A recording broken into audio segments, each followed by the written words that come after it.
Hei, jeg heter Bent Helene, jeg flettemamma, og I dag har jeg med meg Tina, og jeg har tenkt å skal vise deg grunnteknikken utenpåliggende fiskebein.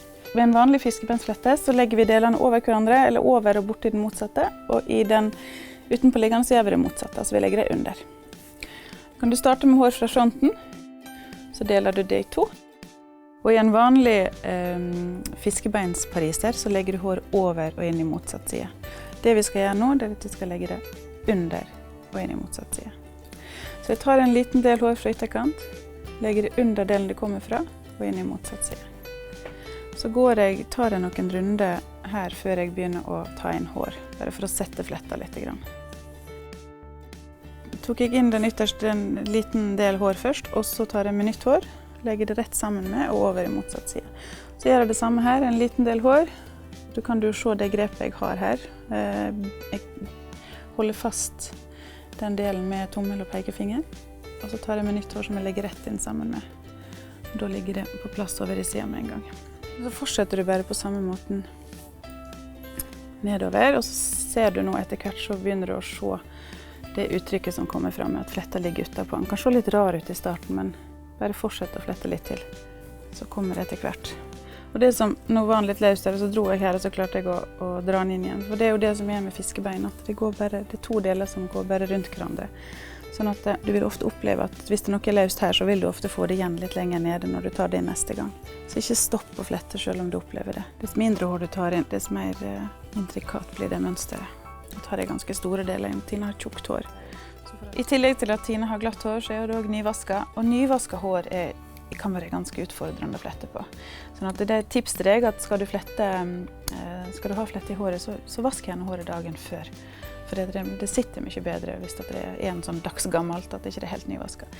Men når det da nyvasket, så anbefaler jeg å fukte godt med vatten. For jeg merker det når jeg begynte å flette her oppe, at håret har lyst til å skli ut av hendene på meg. Sånn at når jeg da fukter det sånn, så har jeg en helt annen kontroll på håret, og jeg kan fortsette. Og hvis jeg merker at det litt løs, så kan jeg stoppe opp litt, og så dra det litt til siden. Sånn. Hvis du ser der nå, hvis du snur hodet ditt litt, Tina, så ser du på håret der.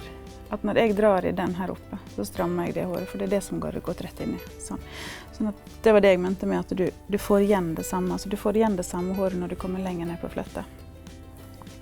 Fortsette på samme måte med å legge en liten del hår under og over og bort I motsatt side. Hele veien til du kommer ned til hårfestet I nakken, der du tar med det siste håret. Og når vi har gjort det, så skal vi fullføre fletta på vanlig måte ved å legge ytterste håret rundt og under. Ytterste håret rundt, bort I motsatt. Det et poeng at du tar det øverste håret hele tiden for å få det fine uttrykket inn I fletta her. At ikke jeg begynner å ta hår så masse derifra for eksempel, men du prøver å ta det som ligger helt øverst og går hele veien rundt med fingeren. Det skal jeg gjøre litt nå før jeg fullfører helt ned. Det at jeg skal trekke litt forsiktig. Ved å dra litt sånn underveis, så løsner det så det blir lettere å dra mer etterpå.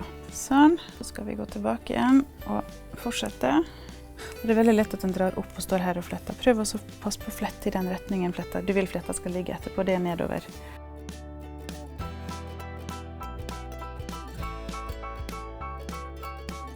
Og det vi da gjør, nå tror jeg at jeg skal tilsette litt hårspray. Og så drar jeg da. Og da går jeg igjen opp på toppen og begynner å dra litt her oppe for å løsne. Hvis du har litt ujevnhet, har ikke brukt kam underveis, men du kan avslutningsvis gå over bare for å få vekk hvis du har noen ujevnheter inntil fletta.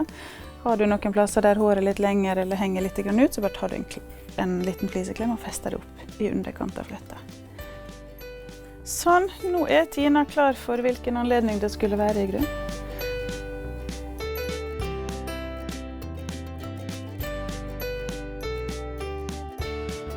Da var vi ferdig med en utenpåliggende fiskebeinsflette.